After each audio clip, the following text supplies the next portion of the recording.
Ada satu aliran ahli zikir mengharamkan atau melarang, itu beda. Dia memang sudah bilang haram dia. Mengharamkan konsumsi daging. Kesalahannya itu dia bilang yang halal yang haram gitu.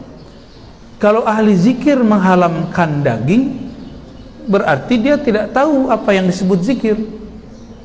Karena zikir itu salah satu nama dari Al-Quran.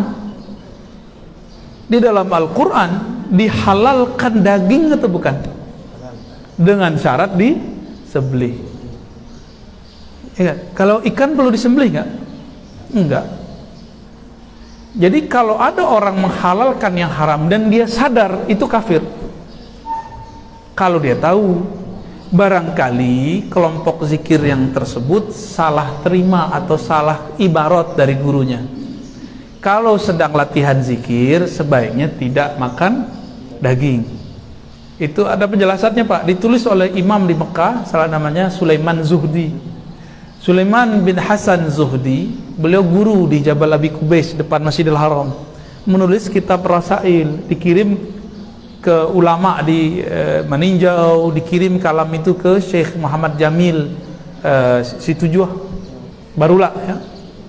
Itu beliau menyebutkan kalau orang latihan zikir dalam keadaan berkhalwat iktikaf karena tidak bekerja hari-hari, tidak nyangkuanya dong, sehingga tidak berkeringnya, sebaiknya mengurangi makan yang bernyawa, bukan diharamkan. Makanya ambo membawa jamaah dari Jakarta dulu iktikaf, tidak disebut suluk. Kalau iktikaf boleh makan daging. Kini ada seorang dokter mengatakan, oh apa kolesterol, apa ndak boleh makan gazebo? Tidak boleh, hukum ndak tuh? Tidak boleh di kalam dokter itu menentang kalam Allah ndak? Bertanya. Karena kita kurang adil. Giliran ahli zikir dipersoalkan, giliran dokter ndak dipersoalkan. Tukang diet, ahli gizi, kalau melarang tidak dianggap menentang Allah dan Rasul. Giliran ada satu majelis zikir mengurangi makan daging, dianggap kemudian mengharamkan daging. Nah, apa kira-kira Pak? Kalau ada dokter melarang apa? Kolesterol kok tidak boleh makan gazebo kan? Gazebo isi parui. Itu si dokter mengharamkan yang halal nggak? Iya Pak, kapi itu Pak. Menghalalkan yang haram, mengharamkan yang halal itu kafir. Kira-kira dokter maksudnya apa? Itu yang disebut halalan thayyiban. Tidak boleh dalam bab thayyib. Apa arti thayyib? Baik. Secara kesehatan Bapak tidak dibolehkan makan daging. Kok dokter boleh buat kurikulum begitu? Kenapa ahli zikir nggak boleh ngomong begitu? Kalau sedang latihan zikir, kurangi makan. Cuma buya yang anti masalah begitu, nyo saleronya kadang nyo suka makan daging. Awak ndak bisa zikir studo, nyo diharamkan nyo daging, awas suka daging. Kalau masalahnya gadang salero, keceng selawa gadang salero. Nanti diizinkan sama guru tuh. Diizinkan sama guru. Kami suluk dulu, kami ikut suluk. Itu paling asik Pak. Pengen makan daging diizinkan guru. Taraga daging buya, makan daging. Taraga teh talua buya, buek teh talua. Tapi sudah makan daging, mulai zikir badan ange. Ange ko. Butuh ruqyah nak. Kok zikir ruqyah nak perlu. Orang yang meruqyah yang perlu diruqyah nanti. Akhirnya harus mandi kawan. Mandi, bayangkan air di negeri awak jam 5 sore sudah dingin ya nak? Itu jam 7 maghrib menggigil Pak, tapi bisa meredam panasnya daging. Akhirnya mandi. Jadi guru tidak melarang. Jadi larangan ahli zikir itu bukan larangan tahrim, pengharaman. Itu cuma anjuran. Tidak thayyib, tidak elok kalau lagi zikir banyak, kemudian banyak makan daging. Syekh Sulaiman bin Hasan Az-Zuhdi, beliau mengatakan, dianjurkan di hari ke-20 makan daging. Itu di Mekah tuh Pak kalamnya.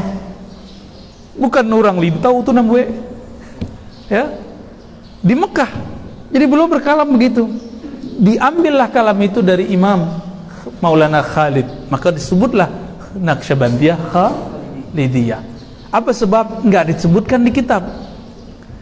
Beberapa tahun yang lalu kami ketemu seorang dokter di Unan, Dokter Ed namanya, orang muka, ya, dokter tapi seorang torikot. Beliau dan kawan-kawannya dokter menyampaikan kepada kami, dapat ilmu baru lah kami saat itu. Apa kata mereka? Menurut penelitian kami Buya, ya orang tua Buya, Buya tapi dokter. Kalau seseorang tidak makan daging selama 20 hari, maka nanti nutrisi yang ada, daging yang tersimpan, nutrisi daging yang tersimpan, yang hewani ada nabati, ya nak? Yang hewani itu habis, maka nanti yang nabatinya akan menguras si hewani. Nah, nabatinya nanti ikut hancur, bisa merusak struktur di badan. Itu versi dokter-dokter. Dulu Maulana Khalid bukan dokter, Syekh Sulaiman Zuhdi bukan dokter, Abdullah Afandi bukan dokter, tapi kok mengerti? Ya, itulah ilham. Jadi ilham itu turun, diteliti oleh kedokteran samu. Jadi dokter itu dari bawah, sedangkan para aulia dari Allah. Ilmu samu, maka ilmu dasarnya samu kalau dipertemukan secara baik. Adapun kalau ada kelompok yang mengharamkan, kita husnuzon dulu, barangkali salah tarimu dari gurunya, itu bisa dikonfirmasi. Jangan MUI jangan main langsung fatwa. MUI itu pendekatannya bukan langsung nyala-nyalain. MUI bukan tukang salah. MUI itu mengawal umat. Jadi kalau ada kejadian begitu, ajak komunikasi dulu. Nggak usah langsung fatwa Pak. Maka MUI pusat tuh jarang ngeluarin fatwa dulu. Jarang. Ini langsung fatwa aja. Ya. Nanti tanggung jawab di sisi Allah. Jangan-jangan difatwakan nggak ngerti. Ya. Akhirnya fatwa di negara Minang lumayan lucu-lucu. Agak lucu-lucu negara Riau kok kini fatwa. Ya, tapi kami tidak usah cerita lah ya. Urusan antum lah orang MUI. Ya. MUI itu seperti kritik kepada KPK mirip-mirip. KPK itu jangan bahagia kalau bisa OTT, nangkap orang, tangkap tangan. Tapi KPK itu harus bahagia kalau bisa mengurangi korupsi. Maka MUI itu harusnya bahagia bukan ngeluarin fatwa, tapi bisa bimbing umat. Nah, yang tadi itu dikunjungi, diajak ngobrol.